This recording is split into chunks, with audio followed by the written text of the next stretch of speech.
Now back to the Wisconsin Vegetable Gardener Radio Show, which is presented to you by Power Planter Earth Augers, the official digging tool to find the right size for your digging project. Visit powerplanter.com. Now here are your hosts, Joey and Holly Baird.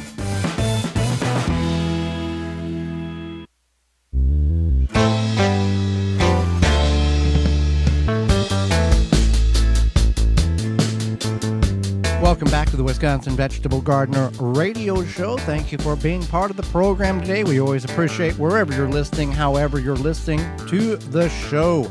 You can always visit our website, thewisconsinvegetablegardener.com, to catch up on all past shows of video and radio. Holly, let's go to the hotline and bring in our guest for the week. Jill McSheehy is a blogger, stay-at-home mom, and podcaster. She enjoys sharing gardening info with all, especially new gardeners. You can find out more information about her with journeywithjill.net. Welcome to the Wisconsin Vegetable Gardener program radio show, Jill. Thanks, Joey and Holly. It's glad to be back with you. Well, thank you for taking time out of your day to join not only Holly and myself, but all of our listeners across the country. And you were a new gardener at one time, like many of us, and you're going to help enlighten most of us in gardening, because there's a lot of new gardeners, and we'll get into that a little bit later. But why did you create a blog, a website, and a podcast? And I think maybe I hit on a little bit of that right there in the introduction. Yeah, well, at the beginning of my gardening journey, I just blogged because that's just what I just wanted to document what I was doing with my garden. But then as I got a little bit further into it, I realized that I was kind of a teacher at heart, and I wanted to be able to help other people fall in love with gardening like I had. And so that's why I created the podcast in 2017, was just to try to help people learn how to start gardening from the very beginning. Now, did you have any prior gardening experience, or was this a completely new, open the door, here, let's try this kind of thing? It was completely new. My mom had a garden growing up, but I had no interest whatsoever in paying attention. So I knew nothing. I spent the fall before my first garden just researching and reading books because I had no background at all.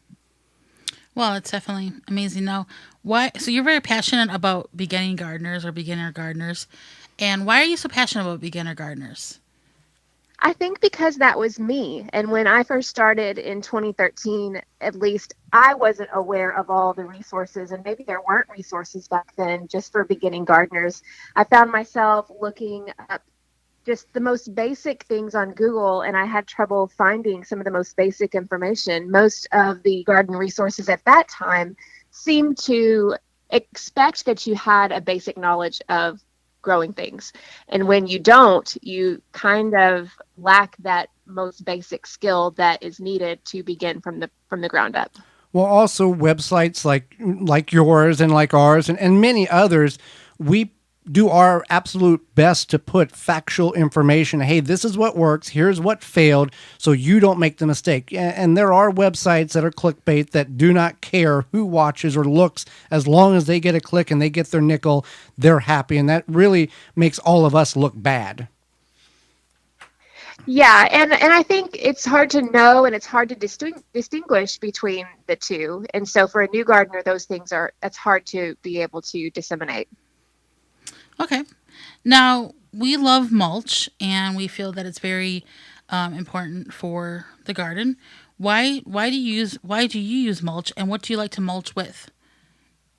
I love to use mulch, and it's lots of different reasons. I would say number one is weed control, because all of us want to deal with fewer weeds in our garden. So mulch is definitely a big help as far as weeds go. Also, it regulates moisture, which in my area in Arkansas, we tend to be feast or famine when it comes to water. Right now in May, we have so much rain we don't know what to do with, but the mulch in my garden almost acts like a sponge, and it helps to mitigate some of that overrating events that we're getting.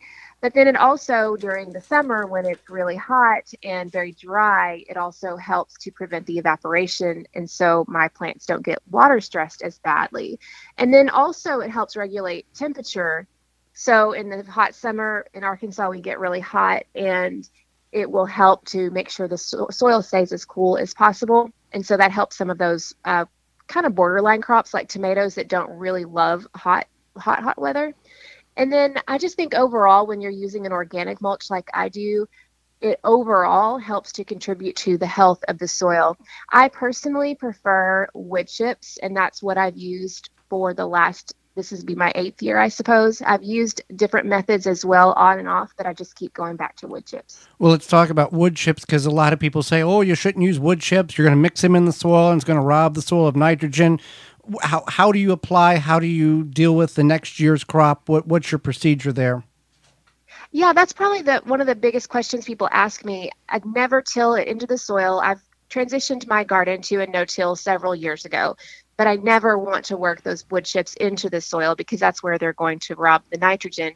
Instead, I leave it on the ground over the wintertime, and then when it's time to plant, whether that be from seed or transplant, I will rake aside the wood chips, and then I'll plant, and then I will put it back on top of the soil around the plants after the plants are about probably 6 inches tall or so. Now, how often do you have to add new mulch because that old mulch has broke down and fed the soil? I typically only add it once a year, but I add a really thick layer, probably about 4 inches, I would suppose, once a year. And so I usually add it around May, and then I'll do it again the next May, typically is what I try to do. And then with you getting so much rain now and the hot summers you get in Arkansas, back on the farm, Grandpa always said you're 10 days away anytime in the summer from a drought. So Yes, do you utilize that mulch best you can to hold that moisture in your exactly. garden? A lot of people will be gardening and are gardening, and we've got questions for the first time this year for a variety of reasons, and we won't go into all the purposes and possibilities. What is some good information and advice you can share with a new gardener that said, hey, we are in a situation, we got time, we've never gardened before, but I think food security might be something we need to put on our radar. What do you tell those people? I think the biggest thing with a brand new beginning gardener is to understand that this year will be a learning year. I think we can put a lot of pressure on ourselves to have this amazing harvest right off the bat, and I certainly did. But I think if we understand that you don't know what pests you're going to be dealing with, what diseases, you may not even plant everything at the right time, and it's okay because we're all going to mess up that first year. So I would just kind of let yourself off the hook a little bit and just understand that first year you're going to have some really good successes, but don't get disappointed if you get some disappointing times too, that because that's just a learning curve, and the next year you can adjust and you can get an even better harvest. And a lot of people end up saying that their second years are even more fruitful because of being able to do that. And I'm sure that you've killed your share of plants over the years like Holly and I have. Oh yes, it's always something. So it's always good to just be up for learning, no matter how many years of experience you have. Now we're always curious to know, how people, what failures people have. Is there a plant that you have tried to grow for multiple years and you've just said, hey, just can't do it, going to put something else in there that I know will produce? I think my biggest one is broccoli in the springtime. I have never been able to get broccoli to form a head in the springtime. I think part of that is because in Arkansas, we tend to go from cold to hot so fast. We have a very short, mild weather period that broccoli bolts really quickly. So I've just stopped trying to do that, and I planted in the fall instead. And we ended up getting a really good broccoli harvest in the fall. And I think that's a lot of places in this country. You go from winter to summer and you have spring for about 3 days and everything goes haywire with these cool weather plants. And we found to be true with rutabaga and turnips. We can't get them to grow for nothing in the spring, but those getting them planted in our particular zone 5 area in August, the days as they get cooler and the nights get chillier, that seems like those plants really like to thrive. And I'm sure that's very similar with the broccoli there in Arkansas. Yes, for sure. Okay. So how can people find out more about you and find your really helpful information?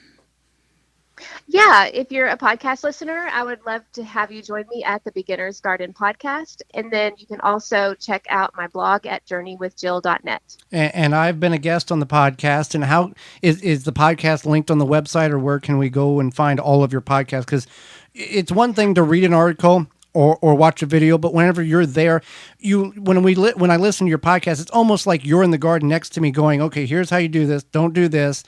And that's, I think, where you wanted that content or that perception to come.